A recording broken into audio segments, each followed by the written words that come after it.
যখন বিশ্বজুড়ে শোনা যাচ্ছে যুদ্ধ থামছে, আলোচনা এগোচ্ছে সব কিছু নিয়ন্ত্রণে, ঠিক সেই সময়ই আকাশের বুক চিরে নেমে আসছে প্যারাশুটে ঝুলে থাকা নতুন সৈন্য। তাহলে প্রশ্নটা সোজা, এটা কি সত্যিই শান্তির আগমনী বার্তা, নাকি ঝড়ের আগে অস্বাভাবিক নিস্তব্ধতা?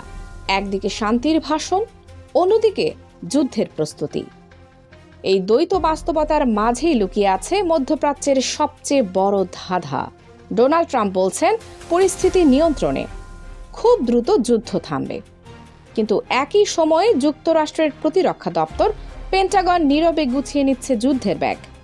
উত্তর ক্যারোলিনার ফোর্ট ব্র্যাগ, যেখান থেকে প্রস্তুত হচ্ছে বিশ্বের অন্যতম দ্রুততম আক্রমণকারী বাহিনী 82 এয়ারবর্ন ডিভিশন।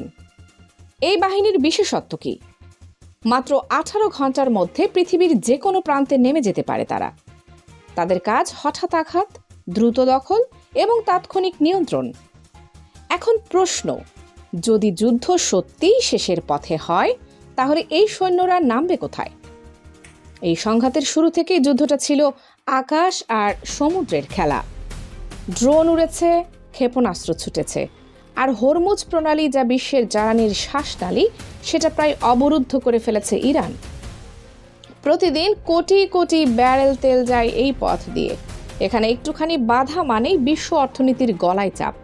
কিন্তু যুদ্ধের একটা অলিখিত নিয়ম আছে, যতক্ষণ না মাটিতে সৈন্য নামে ততক্ষণ যুদ্ধ দূরের থাকে।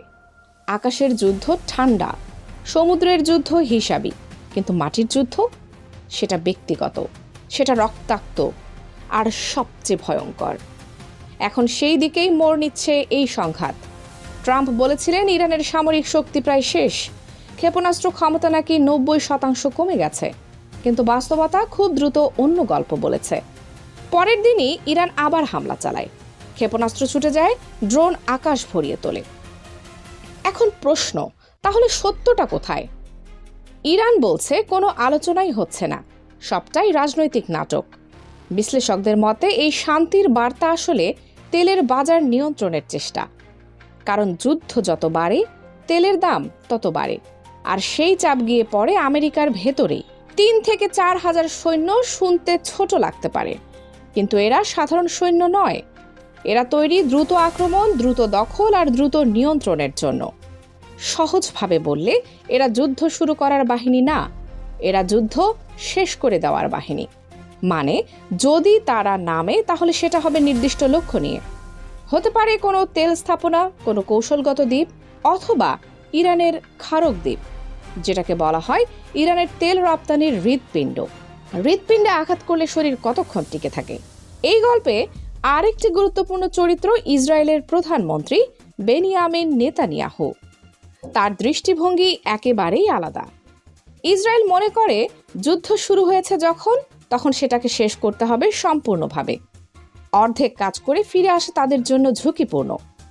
তাই যখন ট্রাম্প শান্তির কথা বলেন, তেল আবিবে বাড়ে অস্বস্তি। কারণ তাদের আশঙ্কা এই শান্তি ইরানকে আবার শক্তি ফিরে পেতে সাহায্য করবে। আর তাই ইসরায়েল নিজেদের গতিতে হামলা চালিয়েই যাচ্ছে। আলোচনার টেবিল তাদের কাছে এখন গৌণ। এখন পুরো চিত্রটা স্পষ্ট। একদিকে শান্তির বার্তা, আলোচনার ইঙ্গিত, অন্যদিকে সৈন্য মোতায়েন, যুদ্ধজাহাজের গতি, নতুন কৌশল। এই দ্বৈততা নতুন কিছু না।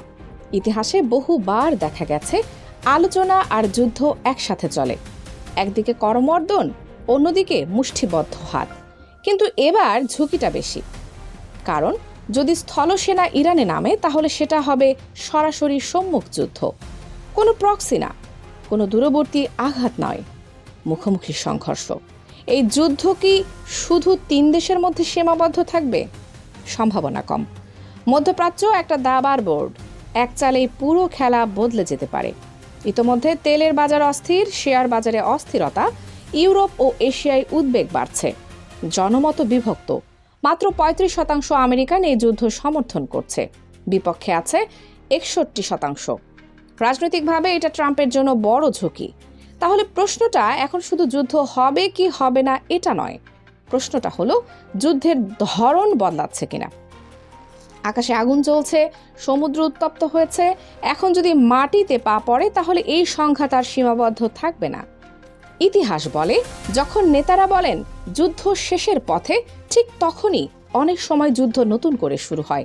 মধ্যপ্রাচ্যের মরুভূমি তাই অপেক্ষায় শান্তির বৃষ্টি নামবে, নাকি বালুর নিচে লুকানো আগুন আরও বড় বিস্ফোরণে ফেটে পড়বে?